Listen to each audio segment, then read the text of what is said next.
বাংলাদেশ ও ভারতের ঐতিহাসিক বন্ধুত্বপূর্ণ সম্পর্ক কার্যত ভেঙে পড়ার অবস্থায় পৌঁছেছে। গত আগস্ট মাসে শিক্ষার্থী জনতার অভ্যন্তরের মুখে টিকে থাকতে না পেরে বাংলাদেশের সাবেক প্রধানমন্ত্রী শেখ হাসিনা ভারতে পলায়নের পর থেকেই হিমশিথিল পর্যায়ে পৌঁছেছিল দক্ষিণ এশিয়ার এই দুই প্রতিবেশী দেশের মধ্যকার বন্ধুত্বপূর্ণ সম্পর্ক। তবে গত কয়েক সপ্তাহের ঘটনা প্রবাহের দিকে নজর দিলে সহজে বোঝা যায় যে এই দুইটি দেশের বন্ধুত্বপূর্ণ সম্পর্ক তলানির দিকে যাচ্ছে। এই অবস্থা শুরু হয় বাংলাদেশের সম্মিলিত সনাতন ধর্মের জাগরণ মুখপাত্র চিন্ময় কৃষ্ণ দাসের গ্রেপ্তারের পর থেকে। একটি রাষ্ট্রদ্রোহ মামলায় আসামি হিসেবে তাকে গত 25শে নভেম্বর গ্রেপ্তার করা হয়। এদিকে চিন্ময় কৃষ্ণ দাসের মুক্তির দাবিতে বাংলাদেশের সীমান্ত সংলগ্ন দুটি ভারতীয় রাজ্য পশ্চিমবঙ্গ ও ত্রিপুরায় আন্দোলন শুরু করে বিজিবি এবং তার মিত্র হিন্দুবাদিত্ব সংগঠন।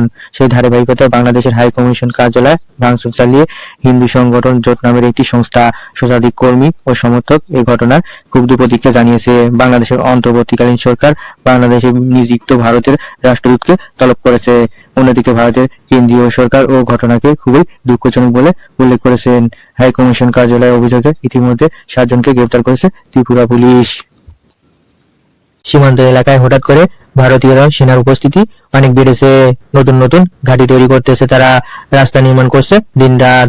এগুলো কি শুধু প্রতিরক্ষামূলক প্রস্তুতি না অন্য কিছুর নির্দেশনা দিচ্ছে?